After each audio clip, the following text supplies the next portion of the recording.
Kavod Achsanya, I have to give honor and credit to the people that have made tonight's event possible. Alyssa, thank you so much for the hard work you've done to organize this beautiful event. Thank you to the Wilhelms who are doing such an extraordinary job in the Upper East Side to help so many wonderful people get closer to HaKadosh Baruch Hu. I do want to put in a little bit of a caveat. I was extremely close to the Lubavitcher Rebbe. One of my best friends in the world runs the Jewish Children's Museum, Rabbi Cohen and I will let you know that I did not get married until Rabbi Label Groner called me that fateful day in 1990 and said that the girl you're dating, the Rebbe said, is the one. And then I was married by no other than Rabbi Abraham Hecht from the great Hecht family. He was the chief rabbi at the time, or co-chief rabbi of the Syrian community. And I was the first individual in the Syrian community in 50 years to have a letter read under the chuppah that was written by the Lubavitcher Rebbe, which was given to me the day of my wedding. And Baruch Hashem, I had the opportunity to meet with him numerous times, a man who can never be replaced.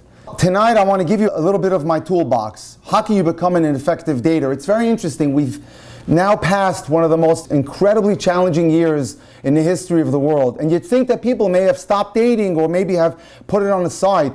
But as I've checked with some of my colleagues, I've seen myself tremendous uptick in the amount of people that have gotten engaged and the amount of people are dating seriously. And I think it has to do with the fact that people are rediscovering themselves and rediscovering who they are, and they're really looking within themselves to determine what is it that I need to date effectively. Now, you know, many of us have secular educations and secular degrees. I myself went to NYU and Harvard, so we tend to look to the secular world for guidance sometimes, and we look up to them for their incredible accomplishments in all types of secular knowledge and knowledge in human relations. So we think that we Jews may be backwards. Well, I'm going to show you tonight very clearly how the Torah, if you use it effectively and you mine its treasures, you can become an extraordinary dater and you can effectively get married much quicker than you think. So with that aside, let me start my presentation tonight. Searching for your soulmate can be one of the most challenging times in your life.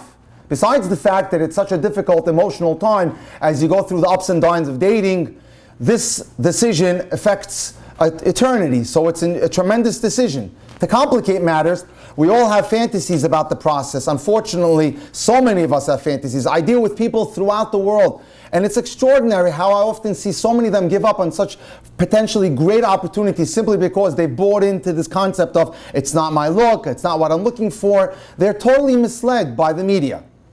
Unfortunately, we accept the secular myth that one day our soulmate will simply come into our lives, we'll know it immediately, and we'll live happily ever after. And that's not the truth.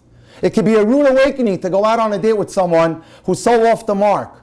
And then we ask ourselves, the person that we're dating, is this the person I should be spending the rest of my life with? And then years go by. So the dating process itself seems to be cloaked with mystery. And the big $69 million question we want to ask is, should I judge someone with my emotions or should I use my head? What are the common mistakes that people are making, and what can we do to avoid them? What quality should I be looking in a husband or a wife? And what quality should I overlook? The world of dating, as you all can attest to, has progressively gotten more complicated over the last 3 or 4 decades. Perhaps our expectations have grown, maybe because there's so many more people involved in the system now, and unfortunately we all have gotten into this I have to have it all mentality. And our expectations as a result have become unrealistic. When we ask the $1 million question, why do you think you're not married yet? And when I ask this to a lot of my clients, we get the stock answer. I just haven't met my beshert or my soulmate yet. But if we've yet to meet anyone who couldn't do more to facilitate the process. There are many obstacles that are standing in our way, and I'll touch on some of them tonight. For some of us, it's simply we need to meet more people. We're not getting out there enough. For others, we may be looking for a diamond rather than a diamond in the rough. Or others, we just don't know how to share ourselves. Or others, we don't have enough communication skills, which are critical to being an effective dater. So one of the things we need to start with is what I teach everyone, is we have to understand what is the difference between a need and a want. And from there, create what I call a top 10 needs list. One of the things that I do with many of my clients is I sit down with them, I ask them a lot of questions about themselves, their lives, their dreams, their goals, their aspirations, and then we draft a needs list, a top 10 needs list. And I say to them, Joni, or Joe, when you go out on a date, I want you to take these 10 items, put them on an index card, and look for and search for these qualities. But a need is not a want. A need is something like a person is generous, or a person is nurturing, or a person is growing, or a person doesn't have anger issues, or they're flexible. A want is glamorous, the husband is in real estate or a macher in some other kind of business, or they own second or third homes. And as a result, we get misled by the Yetzer Hara, or the evil inclination, to chase things that would never make us happy. Because wants are superficial and wants will never make us happy. So perhaps I can share a beautiful story with you, what it means, what is the perspective of Jewish dating.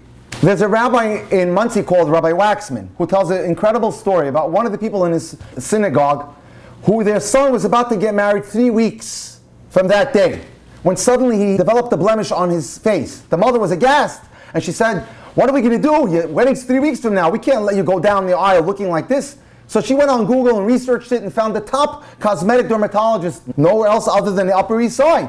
And the young man, who was a Talmudic scholar, made an appointment, and he entered the doctor's office and sat in the waiting room. It was pretty crowded, when suddenly a pop star walks into the doctor's waiting room. And everyone in the waiting room is saying, "Wow," was saying, "Did you see who walked in? Did you see who walked in?" And they're all rubbing elbows with each other, when suddenly someone asked this young Jewish Talmudic scholar, he says to him, "Look who walked in. Can you believe this great singer walked in?" He had no clue who she was. And suddenly they started making fun of him. They thought he was a greenhorn. The word got back to the doctor's staff, who were talking about this guy who was some Orthodox Hamlet that doesn't know who this magnificent pop star is. And the word got back to the doctor himself, who couldn't wait to get his chance to talk it out with the young man. So when the young man had his opportunity to be checked and have his medical work with the doctor walks in and says, "I hear you're one of those Orthodox Jews." And he says, "Yes." And he says, "I bet you got set up in a match, right, with a shot?" And yes.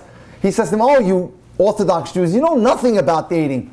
Why don't you get finally with the times and do it the way that everyone's doing it today?" So the young man wasn't a stupid fellow. He says to him, "Doctor," unfortunately he was a secular Jew, he says, "Let me ask you a question. Before you give me any advice, how many times have you been married?" And the doctor says to him, "I'm ashamed to tell you, 5. And the young man says to him, "Doctor, you have nothing to teach me. Our Torah tells us how to navigate life and how to navigate marriages and how to navigate dating." And so for tonight, I'm going to share a little bit of that with you. Let me start with a very interesting, cute parable. A non-religious man brings home a silver mezuzah as a gift for his rabbi from Israel.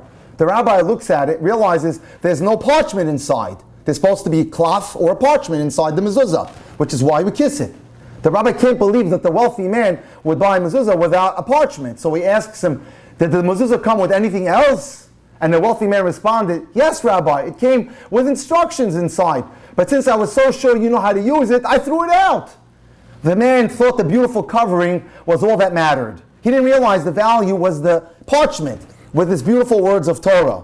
And as a result, that's the main message that I want to impart with you from this specific story. Don't just look at the silver covering. Determine if the person's character is sterling. Too many of us are wondering and totally focused on the physical attraction to nothing else. And everyone just rejects people left and right when you see potential matches go bust because, no, not good enough for me, not attractive enough. We're not looking at inside the cloth. We're not looking at the scroll, which is the inside of the individual. And rather, we're looking at the casing, and that's wrong. And so since we all admire secular writers, let me quote from you from John Gray, who wrote the phenomenally best-selling book, Men Are from the Moon and Women Are from Venus. And listen to what he says. Physical chemistry alone is very short-lived. A man can easily be turned on by a seductive woman who promises gratification in the bedroom without any strings. For many young men, just the opportunity for sex causes chemistry. And he writes, "I was amazed as a counselor to discover a striking pattern. Quite often, so many women who were extremely attractive, who looked like models and movie stars, and in some cases were, because he had a very big practice in Hollywood, would share the same complaint. Their husbands were not attracted to them physically. And I was dumbfounded. This is coming from one of the greatest psychologists in the world. I couldn't imagine any available man not being attracted to these women. And I eventually realized why. These women had been pursued by men who were primarily physically attracted to them, but didn't really get to know them. And these men who stopped being attracted to their partners did betray these women. Both partners were responsible. They put too much emphasis on the physical aspect of the relationship and didn't create the opportunity to know and love each other enough to discover if they were soulmates." Listen to what he says, amazing. "When physical chemistry is not backed up by chemistry in the mind, not backed up by chemistry in the heart, not backed up by chemistry in the soul, then over time they'll just leave each other. Once the pleasures and passions of the body are experienced without corresponding passions of the mind and in the heart and the soul, the physical chemistry just goes bye-bye. Just look at all the people who live together. I've yet to see one couple that came to me that ever lived together and ended up getting married. Physical attraction can be sustained for a lifetime only when it springs from chemistry of the mind, heart, and soul. This is coming from a secular Gentile writer. So here's what happens, a classic story. When someone isn't careful in how they choose. Let me share with you an incredible story. Nathan was one of the most eligible bachelors in his town. Everyone knew it. He was handsome, well-liked, and his father was very rich. Nathan made sure everyone knew one day this is all going to be mine. He dressed well, drove a fancy sports car, and he was known to be very generous on dates. Nancy was stunning. She came from a poor home, but she had incredible taste. She dreamed about marrying a handsome man, setting up a gorgeous home, and raising beautiful children who would lack for nothing. When she got her turn with Nathan, there was little question that they were the quote-unquote perfect match. Nathan felt a sense of pride being seen with such a beautiful girl, just like he felt after he bought his first Ferrari. They both wanted the finer things in life, and they paid little attention to each other's midot or character traits. There was no searching, there was no investigating any of this when they were dating. After all, most of life's little difficulties could have been overcome with just a little cash. And what an impressive couple they would make as everyone would stare at them. When Nancy and Nathan became engaged, everyone said, of course. They were the glamour couple of the city, heads turned whenever they walked into a room. Nathan's father bought them a luxurious home right on the water, which Nancy tastefully decorated, and all her dreams were coming true. And the couple had 2 girls in rapid succession and plenty of household help and maids to make sure life was as cushy and as easy as possible. Nancy kept a strict exercise regimen to stay fit and beautiful, and she indulged herself with all the material goods that she never could afford as a single girl because she grew up in a poor home. And she said, you know, when I have time, I'll help people and do kind acts and do volunteering. Now I don't have the time. However, Nathan had a lot of stress at work. His father was generous, but he was very demanding, and Nathan felt like an indentured servant. His father would make him jump and do this errand and that errand, and he had poor judgment. Nathan would console himself at the refrigerator, and his handsome face was quickly covered with deep worry lines. 3 years into the marriage, the glamorous couple was almost unrecognizable. Nathan was now 60 pounds overweight, and now he lost that great swagger that he had as a single man. He looked more like an old man with a defeated slump. Nancy was always angry. He was never home because he always overworked. Without any team effort, she was worn and haggard and seethed at her husband's lack of backbone. She took out her anger with exorbitant credit card expenditures. But what happened next is almost too heartbreaking to account. Nathan's father passed away suddenly, and it was discovered that as many millions of dollars as he had, he owed even more millions of dollars in debt. The entire family was left penniless, except for an insurance policy that thankfully provided for the mother. And for 11 years until their divorce, Nancy followed Nathan from city to city, job to job, never content to make a modest but steady living, always looking for the big score. And she did little to discourage his thinking. After all, she wouldn't be content with a modest lifestyle. So he'd get wrapped up with one far-out scheme and another. She couldn't take it anymore, and then she moved with the children to another town. And the summary of this story is that the demise of this marriage is not surprising at all. After all, the reasons they married in the first place were no longer there. They didn't check each other's character out. They didn't investigate to see if this person has the same outlook or hashkafa in life as me. It was all about money and show and glitter and physical looks. But what's especially tragic is that if we sat down with Nancy before she met Nathan and asked her, what would you rather have? A financially secure husband who dedicates his life to making you happy, or an extremely wealthy husband who's marrying you only for your looks? There's little doubt what Nancy would tell us. Or if we sat down with Nathan and asked him, would you rather have a gorgeous wife or someone who's more selfless, who's there for you, who cares about you? There's little doubt what he would tell us. The problem is, people don't stop to ask themselves these questions before looking for a spouse. They barrel ahead without doing the due diligence and investigation. So perhaps I can share a great poem with you that will help us hit that reality mode a little bit better. Her nose is too long, her lips are too wide. I couldn't possibly take her for a bride. She jabbers out questions, she laughs too loud, she's not that smart, and blends in with the crowd. What's that you say? I should give that girl a chance? Okay, if you say so. I won't trust my first glance. Well, what do you know? Boy, am I ever surprised.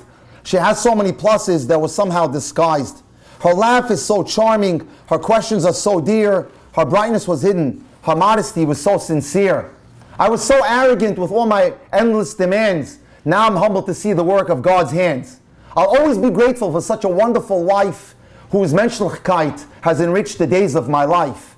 Now I'm a new dad and I do have to disclose my precious baby has a gorgeous long nose. Here's a guy who got it right. And here's a guy who understood what it is to look for the content, to look for the inside. As Chazal, as our rabbis tell us, don't just stare at the wine bottle. Look and see what kind of wine is inside the bottle.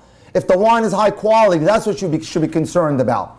And one of the things that I want to tell you is that as you date, you should look for someone who's optimistic. Especially, we see this year more than ever. A person who has an outlook which has incorporated in it what we call joie de vivre, simchat chaim, is critical. We know that throughout the last 2 or 3 months, Moshe Rabbeinu, Moses, has been taking the people through the desert. And he's been dealing with all their gripes and their complaints. But there was one time when he said, I can't take it anymore. I can't take it, he says to God. I can't be a mother to them and hold them in their bosom. And Chazal asked a question, why is that? And it happens to be that specific weekly portion of the Torah, his father-in-law Yitro came to visit him. And Moshe was trying to convince him to come and join them and go into Israel with them. But this is the telling line that he tells him. And I'll translate it for you. First I'll say it in Hebrew. V'haya hatov hahu, asher yetiv Hashem imanu, v'hitavnu lach. And Moshe Rabbeinu uses the word good 5 times. What the goodness with Hashem will benefit us, He'll do good for you and good twice again. And so the lesson that we want to say here is that our outlook in life cannot be pessimistic. It has to be based on only good. Why Moshe Rabbeinu decided at that moment that he didn't want to deal with the Jewish nation is because he couldn't stomach complaining. And that one of the things we need to do is to ensure that we don't have complaining in our lexicon. We've got to always see the good in everything in our lives. And that's one of the greatest prescriptions. And thank God every day. One of the things I tell all my singles to do is there's a gratitude card, which if anybody wants it, I'll be glad to send it to them on WhatsApp or email. And read that gratitude card every day. It puts you in the right perspective. The first thing in the morning, if you pray, say it after your prayers. If you don't pray, say it in the morning. Thanking God for everything that you have. Because the more you thank, the more good God will do for you. If you need to reach out to me, I'll give my information at the end. Now I'd like to explain what is love from the perspective of the Torah. There is a writer called Gila Mandelson. She happens to also be a dating mentor who lives in Israel. Gila at one time in her life was a completely secular Jew who knew nothing from Judaism. One year she decided to go to Israel because she was invited to a wedding, which happened to be an Orthodox wedding. When she was standing at the outskirts of the wedding, someone mentioned to her that the bride and groom have never touched. And she said, wow, I can't believe it. That provoked her to look into Judaism. And from there, it was a very interesting step into becoming a Baal Shuvah and coming back to her faith. She ended up becoming a very big expert on Judaism. And she writes the following. After more than enough dating, it was clear. She was dating someone who was a rabbinical student, and he was now going to do what normally we all do, should be doing, is our bride prior to the proposal, you go take the girl, your proposed bride-to-be, to your rabbi, your Rebbe, to get a blessing. Abraham, who's today my husband, was going to propose, but first he told me protocol requires that I meet the head of his yeshiva. And he led me into his Rosh Yeshiva, or his dean's office. A rabbinic-looking figure sat behind a large desk, and he looks at me and he says, you must be Gila. And I said, yes, I am. He and Abraham, my future fiancé, exchanged a few words and pleasantries, and then my soon-to-be fiancé politely exited. Still smiling, the rabbi asked me a little bit about myself, and we had a nice conversation. I was doing well. I thought I was really handling it well, when suddenly he asked me the magic question. And he says to me, so Gila, tell me, what's your definition of love? And listen to what Gila says. She says, I was doing well so far, so I figured I could wing this one. And Gila tells him, love is the feeling that you have when you feel like you have that feeling. And there she's standing there, she's thinking to herself, boy, did I blow it. She felt like a balloon losing air. And she said to herself, I cannot even define what love is. Here I am about to get married, and I can't define what love is. And that's impossible. Love must be definable. First of all, love is more than a feeling. It has to be. For feelings can't establish a true, lasting bond. While physical attraction is essential, and that's the match that lights the fire, physical attraction could also unconsciously draw you to a lousy human being, a grown-up baby, an abuser, or someone just totally wrong for you. And even if being with that person feels good, feelings are fickle. They can be here today, gone tomorrow. So it has to be more than that. And then she comes to her own conclusions, and she says, you know what? We've got to look for character and values. You've got to look at the person that you're dating and identify his or her virtues. And they must be rooted in a belief system so strong to withstand temptation. It doesn't make a difference if the man or woman is liberal or conservative, deliberate or spontaneous, extrovert, introvert. That doesn't matter as much. What does matter is the person you're dating caring. Is that person loyal? Is that person patient? Is that person responsible? Are they honest? Are they willing to work things out? Can they negotiate with you? And are they morally unshakable? So you think, ladies and gentlemen, you're getting the message of where I'm going with this tonight, that we're interested in midos. For sure, we're not going to dismiss physical attraction because that's a requirement. And I never allow someone to date unless there's physical attraction. But it can't be the sole area that we focus on to the exclusion of other things. Love is not just about finding the right person, but being the right person. So if you don't possess the values and character you want someone else to have, get to work. Work on yourself. And the more you work on yourself, the more you become magnetic. There is a pasuk in the Torah that says, "Tavo haberacha v'sigucha." When you do what you have to do, the blessing comes and looks for you. You could be hiding behind a Roman column. But if your soulmate is in that room, you're going to meet them. Because God will see to it that you do. Because you're doing the necessary work on yourself to improve. And you'll get God's attention. So in short, love is a discipline. It requires not only your heart, but your head. So she says, if that's the case, I'd rather define love as my husband's Rosh Hashiva defined it for me. And he told her what love is. Love is the attachment that results from deeply appreciating someone else's thoughts and deeds in goodness. That I deeply appreciate someone's goodness in thought and deed. That I realize that this person is compassionate, this person is generous, this person is warm, this person is affectionate, this person doesn't just care about themselves, they care about me and others. That their ani, their eye, is not just their 3 or 4 feet, but encompasses a radius of a larger crowd. It encompasses a family, encompasses their community. That's what I'm looking for. Love is the appreciation of someone's goodness in thought and in deed. And so that's very important. I just want to make a point here. I don't want to belabor the area too much, but in terms of, touch and stuff like that, there is something called God's superglue, which is oxytocin. And oxytocin is a hormone which is released in the bloodstream mostly of women. And we have to be very careful. And I want to read you a very interesting story. And it goes like this. You just finished dining at a restaurant. The service has been very slow. Your waiter, Dave, finally brings the bill. Hope you enjoyed your meal, he says with a smile and a pouting pat on the shoulder. Watching him return to the kitchen, you feel a surge of generosity. And you give him a bigger tip than you intended. On your way out, you comment to the manager about how little waiters earn and they work so hard. And the manager says, take this new guy, Dave. We don't know how he does it, but he pulls in at least 40% more tips than anyone else. In this incident, researchers will tell you just fell prey to one of the most subtle yet powerful forces in human relationships, touch. And one of the things we'd like to do is just to catapult to the end, and that is to be careful, to try to preserve that for the end. Because if a person gets involved in too much touch too early, unfortunately, that can spell doom. And as a result, can cause a person, especially girls, to get very hurt. So we want to try to be very careful with that and not lose our bearings in that department. One of the problems that many people are dealing with in dating today is what we call the TMC dilemma. Too much choice. Let me just tell you an experiment that took place recently. Barry Schwartz, in a book called The Paradox of Choice, makes the case that too much choice isn't making us happier, but probably much unhappier. Every time we go out with a girl or a guy, we think, no, there's someone better out there. There's someone better out there. So listen to this experiment that was conducted. 2 psychologists, Mark Lepper and Sheena Eger, went into a gourmet food store. A display was set up featuring a line of exotic, high-quality jellies. Customers who came by could taste samples, and they were given a coupon for $1 off if they bought a jar. In one segment of the study, 6 varieties of jellies were available for tasting, and another 24 varieties. So one table had 6 varieties, one table had 24 varieties. Listen to what happened. 60% of passersby stopped by the larger collection to taste. Only 30% stopped by the smaller collection to taste. But what happens when it came to buying? There was a huge difference, and it became evident. 30% of the people exposed to the 6 jellies bought, while only 3% of the people exposed to the large array of jellies made a purchase. Which means the more selection you have, the worse it is.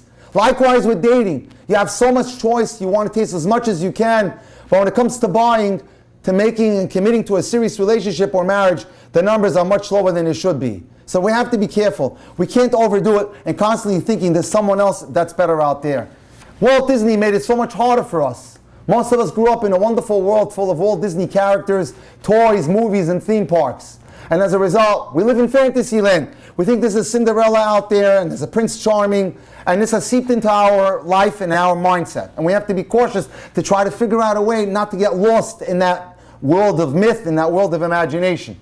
One of the things that I really want to point out is, because we've become, thank God, a successful generation Ego tends to seep into our subconscious, and it has a very, very toxic effect on our decisions. Maybe you're young and brimming with ambition, or maybe you're struggling. Maybe you've made that first couple of $1 million, signed your first deal, been selected some elite group, whatever it is. Maybe you just made your first million. Wherever you are, and whatever you're doing, your worst enemy lives inside you. Your ego. Not me, you think. No one would ever call me an egomaniac because you think yourself to be pretty balanced. But any of us, all people who have ambition, who have talent, and who have drive and potential, feel ego comes with the territory. Precisely what makes us so promising as businessmen and real estate tycoons and creatives and entrepreneurs, what drives us to the top of our fields, makes us vulnerable to the darker side of our psyche or midos. The ego goes by a more casual definition, an unhealthy belief in our own self-importance. As a result, it drives us to make very poor decisions in dating. And this is unfortunate, because when the notion of ourselves in the world grows so inflated that it begins to distort the reality that surrounds us, years go by. I see this with so many older singles. Nobody's good enough for them. They reject 5, 10, 15 people. I can put resumes in front of them and it just doesn't make a difference, because they're so inflated with their ego. It's so important to get hold of ourselves and to realize that ego is a voice that can be very destructive, and we've got to work on another. If we think about the Torah, the greatest man that we're told that ever lived was Moshe Rabbeinu, Moses. How does the Torah describe him? It doesn't tell us he was rich, wealthy. It doesn't tell us that he was highly intelligent or a scholar. It tells us in Hebrew that the only qualification that he was described as Ha'ish Moshe Anav Mikol Adam Al Pnei Adama, that man Moses was the most humble on the face of the earth. You need to incorporate humility when you date, because when ego gets in the way, it can destroy your life. Perhaps let me share a story with you about ego. There were two families who shared an upper floor in an apartment building in Israel. And one of the families decided they wanted to use the air rights of the roof and build on top of the roof. So they decided to ask permission from everyone in the building, and they went ahead and they built on their side of the roof, but they also built on the other apartment side of the roof, and the other tenants were very angry because they had plans to also build into the air rights of the roof. And now starts a major controversy. And they asked him to take it down, and he refused to, so they went to court, or Din Torah. And the Din Torah, or the rabbinical court, told them they either have to pay a compensation to the family for having gone into their air rights, had them take it, or take down the extra unnecessary area which was built in an airspace that wasn't theirs. So they didn't. As a result, they issued a decree that this family is going to be now put into cherem, that nobody's allowed to talk to them, and now a war starts between the two families. A war starts every time they open the door to come out of their apartments. They curse each other. The children got involved. And you know what happens with ego? Listen to what happens. The years go on. One family had 6 kids, and the other family had 5 kids. And no one's getting married. All the children are in their mid-20s and high 20s, and all their friends were getting married, but these two families were not getting married. When suddenly one day, one of the sons, the oldest son from the family that had their rights taken away from the air rights, decides to call a shadchan, a matchmaker. And he tells him, listen, I need help. No one in our family is getting married. So he said to him, you won't believe it. The oldest child in the family that you have a big argument and conflict with called me, and it's a woman. He said, maybe we can get together and we can talk. So they decided to have a 3-way conversation between them, the oldest son from the one family and the oldest girl from the other family, and the matchmaker. And guess what? They decided after 3 conversations that they were right for each other. And so the boy and the girl decided, you know what? We seem to have common values, common goals. And they decided to take it further. And they said, what would happen if our parents found out World War III would erupt? And they did exactly that. They told their parents they were going to get married. And guess what? They said to both parents, said to both of their children, we'll have nothing to do with you as far as we're concerned. You can get married in the street. And within 2 hours, they called in some big rabbis. They settled the affair. There was tears that were shed everywhere. And they realized how ego had almost destroyed their lives. But the greatest part of the story is that after they got married, 3 children from one family got married that year, and 2 more children from the other family got married. A total of 6 people got married. This is what happens when we take ego and we put it into the ground. It's very important that we make sure that we don't let ego sabotage our opportunities to date someone great. Someone could be great for us, but we say, oh, I wouldn't marry that family, or I wouldn't marry into that community.